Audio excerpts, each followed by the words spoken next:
Je suis là ce matin sur l'invitation du centre IRI, dont je suis un des ambassadeurs. C'est très important le partage de connaissances et d'expériences pour les jeunes qui arrivent après. Ça permet de les guider et de leur donner un peu des notions au-delà de ce qu'ils peuvent apprendre sur Internet. Et j'exhorte tous les jeunes à participer à ce genre d'événement.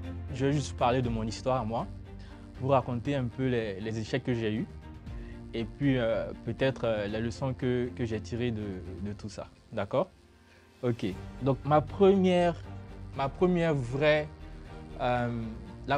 fois que j'ai fait face à l'échec, c'était au bac. J'ai eu le bac, mais pour moi c'était un échec. J'explique pourquoi. Du primaire à la terminale, j'ai toujours été premier. Le grade le plus petit que j'avais eu, c'était 3e, vraiment du primaire à la terminale. Et mon ami, elle peut témoigner, en Zouman. Et j'arrive au bac et j'ai la mention passable. Et pour moi, c'est un échec tellement cuisant. Et en fait, ce qui s'est passé en vrai, c'est que j'avais une copie de mathématiques qui n'avait pas été corrigée. Après, j'ai su et tout. Mais la réalité est que j'ai la mention passable et ça contrecarre tous mes plans post-universitaires. J'avais prévu d'aller en prépa, école de commerce et tout. Et ça, je ne peux plus à cause de ma mention passable. Et c'est la première fois que je fais face à cet échec-là. Et ça me déstabilise tellement que j'ai peur de poser des actes. J'ai peur de retourner à l'école, j'ai peur de faire quoi que ce soit. Et là, j'ai quelqu'un qui me soutient, c'est ma mère, qui trouve les mots pour me réconforter et qui me remet un peu dans le bain et qui me donne un autre challenge, qui me dit « Ok, peut-être que tu ne pourras pas aller en France, en école de commerce et tout, et si tu essayais quelque chose d'autre? Et si tu essayais d'aller aux États-Unis, par exemple ?» Ça représente un challenge beaucoup plus gros. Je n'ai pas de famille aux États-Unis, personne de ma famille n'est jamais parti aux États-Unis. Et là-bas, j'aurais peut-être accès à une meilleure éducation. Et ça me réveille et ça me met dans une sorte de mode zombie où l'échec, je ne le vois plus. Et je me donne une sorte de target, de cible pour y arriver. Encore une fois, personne de ma famille ne connaît les États-Unis, je ne suis jamais allé là-bas, je ne sais pas comment ça marche. Mais je me dis, dans 1 an, il faut que j'arrive. Et le problème avec les États-Unis, c'est que c'est très cher. Il faut faire des cours d'anglais, il faut faire plein de choses et ça coûte très cher. Et je dis à ma mère, ok, ce qu'on va faire, c'est que je vais aller au Ghana. Je vais aller au Ghana parce que ça revient moins cher, je vais apprendre l'anglais. Et mon plan, c'est d'avoir un diplôme qu'on appelle le TOEFL. Et de là, essayer de partir aux États-Unis. Et donc, j'arrive au Ghana. On m'inscrit dans une école qui s'appelle l'Alliance française qui est à Accra. Et après 3 mois, je me rends compte en fait que ça ne va pas aller. Parce que je suis entouré de francophones et je ne parle jamais anglais en fait. Et ça va me prendre genre 2 ans pour passer cet examen. Et donc là encore, je ne sais pas pourquoi, mais je suis en mode zombie et je quitte l'école sans en parler à personne. Je dis non, ça c'est pas pour moi. Et dans mon quartier où je résidais, je trouve une famille ghanéenne et je leur demande de rester chez eux parce que j'ai envie de m'entourer de personnes qui parlent anglais. Ils acceptent, ils me louent une chambre et là-bas je vais à l'école primaire des enfants de la maison et je demande au maître juste d'assister aux classes avec eux pour que je puisse entendre l'anglais et parler tout ça. Et je me mets à rédiger des essais, des textes et tout en anglais. Et en 6 mois, mon niveau augmente tellement que je suis capable de passer le TOEFL. Et j'ai le TOEFL, j'ai un score de 250 sur 300, qui est un très bon score. Et ça, je ne sais même pas pourquoi faire ces minutes, vous applaudissez, ça promet. Mais ça en fait, ça me positionne, ça fait en fait que quand je reviens à Abidjan et que je postule dans les universités, je suis pris dans 2 ou 3 universités et littéralement le jour où je quitte la Côte d'Ivoire pour les États-Unis, c'est écoulé 1 an entre ma première arrivée à Accra et le fait que je quitte les États-Unis. Donc en 12 mois, j'ai transformé l'échec que j'avais eu au bac en une nouvelle opportunité. Et quand j'arrive aux États-Unis, les États-Unis c'est un pays très formidable parce que c'est une sorte de melting pot où vous croisez toutes les nationalités du monde. C'est à ce moment-là que je me rends compte qu'en fait, il y a d'autres personnes comme moi, jeunes, qui sont dans d'autres pays africains. Et c'est là que je me découvre un amour fou pour l'Afrique parce que je commence à apprendre l'histoire du continent. J'écoute les podcasts d'Alain Foka, j'apprends sur le Congo, le conflit au Congo, l'histoire de l'Égypte, le Soudan, l'apartheid en Afrique du Sud. Et ça renforce un peu, si vous voulez, mon amour pour l'Afrique. Et là-bas, je me découvre une mission.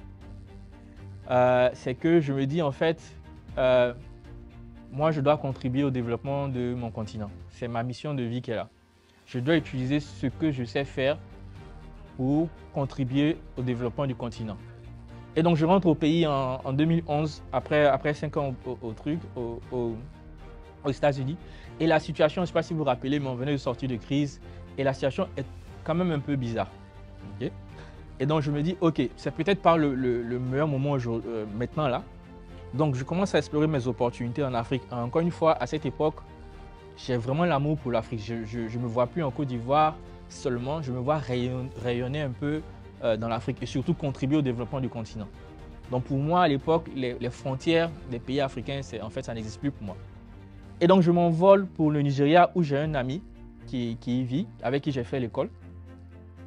Et là-bas, encore une fois, animé par cette passion de la technologie, construire et tout ça, on crée notre première start-up à l'époque. C'était en 2011, fin 2011. Donc il y a à peu près 13 ans que j'ai commencé ma première start-up. Et c'était une start-up dans l'e-commerce. L'idée pour nous, c'était que vous avez des distributeurs, donc des fabricants, et vous avez des vendeurs, donc des boutiquiers. Et au milieu, vous avez des gens qui distribuent la marchandise. Le problème à l'époque, c'était que ces gens-là, en général, captent la plus grande partie de la valeur. Donc, ils vont mettre des marges et le vendeur, il a une petite marge et il n'arrive pas à faire de l'argent. Donc, l'idée pour nous, c'était comment on utilise la technologie pour casser un peu le monopole de ces distributeurs-là et lier directement les marchands aux fabricants.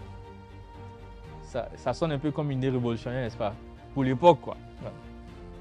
Et je suis tellement animé par cette passion, je dis ok, oui, c'est ça que je veux faire en fait, parce que là, je suis en train de transférer de la valeur aux marchands, donc à des gens, à des familles et tout ça. Et c'est ça vraiment que je veux faire. Donc on se concentre, on travaille, je dors pas, on travaille avec mon ami. 3 mois, on développe le MVP, on lève un peu de fonds et on lance sur le marché. Et je suis content, on avance et tout. Et on fait une erreur monumentale, c'est que on dépense énormément d'argent en marketing. Donc on fait des événements de lancement, on fait de la pub radio, de la pub télé et tout ça. Et en 6 mois, on n'a plus d'argent. On n'a plus d'argent et heureusement, on n'avait pas énormément d'employés à l'époque, on n'avait que 2 employés. Mais en 6 mois, c'est fini. Donc en 9 mois, au Nigeria, pratiquement 1 an, c'est mon premier échec. Et je me dis, ok, c'est pas grave, ce qui va se passer, c'est que la Côte d'Ivoire a commencé à redécoller, je vais rentrer au pays et je vais essayer encore une autre aventure entrepreneuriale. Et donc, je reviens au pays. Pendant ce temps, ma famille se pose des questions quand même, mes parents. Bon, tu es en 2012, ça fait un bac plus 6. Tu as eu un seul diplôme, qui est le bachelor qui est équivalent à la licence. Qu'est-ce que tu fais vraiment en fait? Tu es en train de t'amuser et tout. Qu'est-ce qui se passe? Bon, parce que pour eux, à l'époque, une start-up, franchement, c'est pas une entreprise, quoi. Et on me met la pression pour trouver un vrai travail, mais je refuse. Et je me remets encore dans le bain des start-up. Et là, je fais une étude de marché à l'époque où je vois qu'il y a un potentiel pour des solutions géomatiques. Donc géomatique, c'est tout ce qui est tracking de véhicules et tout ça. Pourquoi? Parce que avec la guerre, il y a eu un peu plus d'insécurité et donc les gens ont besoin de traquer leurs véhicules. Et donc je lance cette entreprise et ça marche bien au début. Ça marche bien, on sort même des applications qui ont du succès. Mais je gère mal l'entreprise. Je gère mal l'entreprise administrativement et je n'arrive pas à maintenir une entreprise en bonne santé financière. J'arrive tout de même à avoir à peu près 7 à 8 collaborateurs, mais après 1 an, l'entreprise meurt. Donc, 3e échec assez cuisant pour moi. Et là, ça me déstabilise vraiment Pourquoi? Parce que j'étais plus seul. J'avais à peu près 7 ou 8 collaborateurs et mon incapacité à gérer l'entreprise les a mis au chômage. Et donc là, du coup, je me dis en fait, j'ai le syndrome d'imposteur, mais grave. Je me dis en fait que tu vaux rien. Tu es nul, tu sais rien faire. Tu es peut-être bon en termes de technologie, mais tu n'es pas un entrepreneur. Et là, mon moral a abattu, je ne sais plus quoi faire. Et je reste là 3 mois vraiment sans rien faire, essayer de me remettre un peu dans le bain. Et puis, je me souviens de ma mission. Je me souviens de ma mission que j'avais eue lorsque j'étais à l'école, qui est vraiment de contribuer au développement de l'Afrique via la technologie, via ce que je sais faire. Et je me dis en fait, peut-être que je peux le faire, pas via mes propres entreprises, mais via une entreprise lambda. Donc, je me mets à postuler dans des entreprises technologiques et je suis retenu à MTN. Et là-bas, j'ai la chance de travailler sur des produits révolutionnaires. Donc, je travaille sur des produits, à l'époque, c'était ce qu'on appelait des produits à valeur ajoutée, donc tout ce qui était mobile money, qui étaient des sortes de nouveaux revenus pour les entreprises télécom. Et je travaille sur ces produits-là et je vois l'impact incroyable que ces produits ont sur la vie des gens. Je parle par exemple du transfert transfrontalier entre la Côte d'Ivoire et le Burkina, les produits que j'ai lancés. Et je vois l'impact de ces produits-là. Ces produits génèrent presque 1 milliard de transactions en francs CFA par jour. Et je me dis en fait, là, je suis en train de toucher la vie de millions de personnes. Et vraiment, je m'éclate et je reviens un peu dans le bain, dans ma mission. Et les années passent et je progresse au sein de l'entreprise. Je lance plein de produits. J'ai lancé des produits, par exemple, comme l'inscription en ligne dans les écoles primaires. C'est moi qui ai lancé ce produit en Côte d'Ivoire via MTN. MTN a été le premier opérateur à le faire et les autres ont suivi. Et je me rends compte vraiment de l'impact que je peux avoir sur les gens. Et naturellement, ce qui se passe, c'est que j'ai envie de progresser au sein de l'entreprise. Mais malheureusement, je me heurte à une sorte de plafond de verre que je n'arrive pas à franchir. Donc je postule, on me refuse, je postule à des postes de manager, on me refuse et je n'arrive pas à avancer dans l'entreprise. Mais j'ai cette envie-là de toujours contribuer au développement de l'Afrique via les produits que j'écris, via la technologie. Et je vois surtout les tendances qui sont là, l'opportunité entre le mobile money, la banque, la technologie. Donc je vois plein de tendances en fait. Et je me dis, ok, peut-être que mon futur n'est pas dans cette entreprise. Donc je me mets à postuler dans des banques. Et je postule. On me refuse.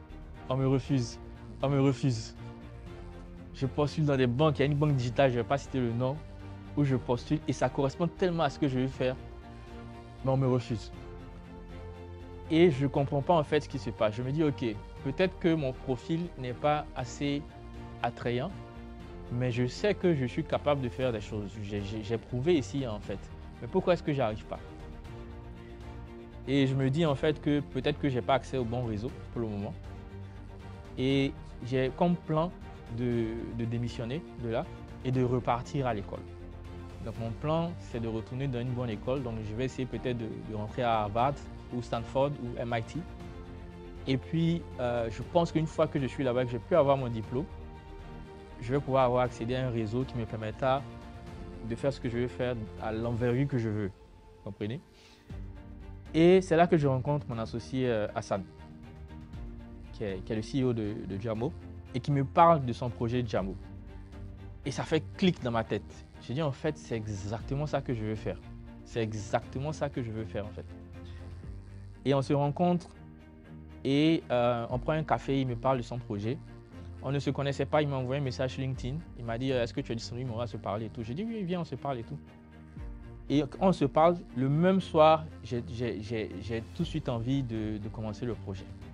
Et donc 3 jours après, je dépose ma démission et je me mets à travailler sur le projet. Et tout le monde autour de moi me dit, en fait, tu fais erreur. Et donc je démissionne, on commence Jamo et c'est hyper difficile, vraiment difficile. Je ne m'attendais pas à ce que ce soit autant difficile.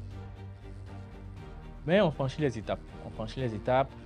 On rentre dans un incubateur qui s'appelle Y Combinator, qui est un incubateur de la Silicon Valley. on réussit à lever des fonds et on progresse.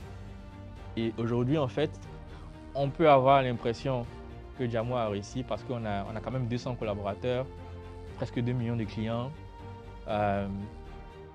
Mais pour moi, ça n'a jamais été une question de réussite. J'ai jamais vu un moment à Jamo où on s'est dit ok, on a réussi. Pour moi, c'est un voyage qui est continu. Mais en rétrospective, quand je regarde, je me rends compte à quel point on a progressé pendant ces 5 ans. Et pourquoi est-ce que je raconte toute cette histoire? Parce que je veux tirer des leçons clés de ce parcours. La première leçon, c'est qu'il faut absolument trouver sa mission. Je pense que ça, c'est l'une des premières étapes dans votre vie. Et je n'ai pas de recette magique pour vous dire comment trouver sa mission. Je pense juste que quand vous trouvez votre mission et ce que vous devez faire dans votre vie, vous le saurez. Et tant que vous ne l'avez pas trouvé, continuez de chercher. C'est comme quand vous cherchez votre conjoint. C'est que vous allez chercher ce qui vous correspond vraiment. Et c'est exactement comme ça que je vois la mission. Quand vous trouvez la bonne mission, vous le savez.